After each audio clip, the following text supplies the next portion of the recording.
welcome back to your Feel Good Breakfast or Espresso here on SABC3. Now, when you speak of ultimate girl power, no one fits the profile better than our next guest. She has firmly established herself as a force to be reckoned with in the media industry as a successful TV producer, presenter, radio DJ, fashionista. The list literally goes on. And if you've been keeping up with entertainment news, you'll now know that she has joined the longest running and most successful premier lifestyle TV show in South Africa, Top Billing. And it's no wonder they call her Queen Bee. It's great to have her here with us this morning. And, you know, for a morning, are you a morning person? She looks fantastic the way she looks all the time. I am a morning person. I mean, my job requires me. I have call time at 4 a.m. and 3:30. Really? Yeah. I mean, when I was shooting Intersections, which is going to be airing next year in February 2013, my call time was 3:30. So I had to be literally on set at 3:15. So I had to wake up at 2:30 just to get there on time. But it's what I do. I work in entertainment. It doesn't stop. We don't sleep. You know what I mean? Yeah, true that. Now, the one thing that I discovered to my delight is that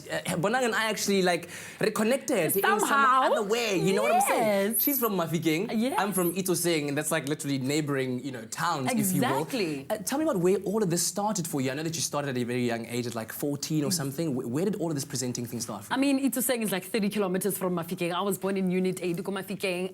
It started when I moved to Johannesburg. I remember sitting at my mother's house watching television. In those days, we had Zandile Nhlapo, we had Vinolia Mashiko and Jam Ali. And I remember just watching them thinking, I really want to do this. It looks like so much fun. And then I went for a TV presenting course at OnQ Communications when I was 14 years old. Wow.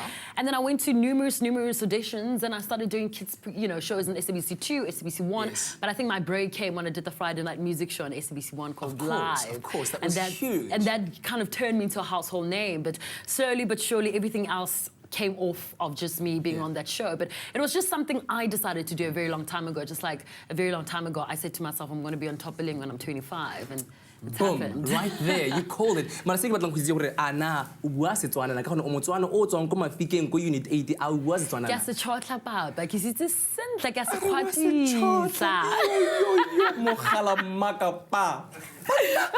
Yeah, I to me is a hoot I say Bonang.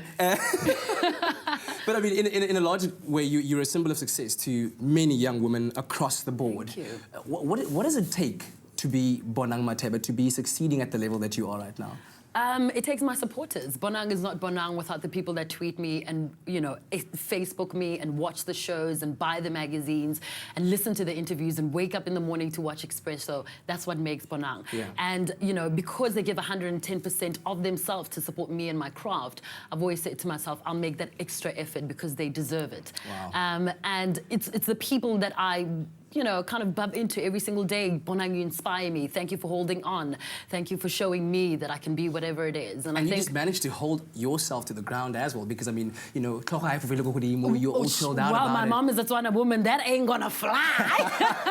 She will sort me out immediately. I come from a very strict family, so that thinking you're on top of the world just does not work in my family.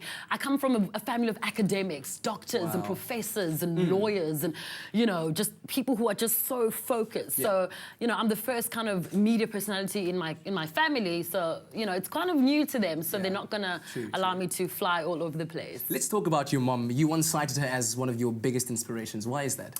Because my mom kind of yanked us out of poverty and, put me through the best schools. I stayed everywhere from Soweto to Hillbrow, which is a very, very, downtrodden kind of community in Johannesburg. I stayed there for a very long time, but my mom still, managed to get me to a convent. I went to Dominican convent school, and she always tells me a story of when her and I were stuck at a taxi rank. And she only had 2 rand in her pocket, and her and I couldn't get home, so she had to beg for money from taxi drivers just to get her and myself, back home. And from that to knowing where I come from, and I think when you come from a not so wonderful background, you actually just want to succeed so badly because, it just feels like I want my kids to be better off. Every generation, I think, needs to be better than their parents, and I'm striving to do it. She must be super, super proud of you right now. Loves it. She's like, oh, tell Jeannie D I love her. Tell Joanne Strauss I love her. So I'm just like, I'm living the dream for the rest of my family, the rest of my supporters. I know it's a job that many people would kill and would die to have. Indeed. I know how blessed I am to have it, so I'm going to do it to the best of my ability. Lovely stuff. It's great having you here, man. And like I said, I've got some absolutely juicy gossip news for you once I reveal what I'm about to tell you a bit later on. But right now, Leanne is standing by with Andrea, and we're talking all about health and nutrition and how your body absorbs zinc. Take a look.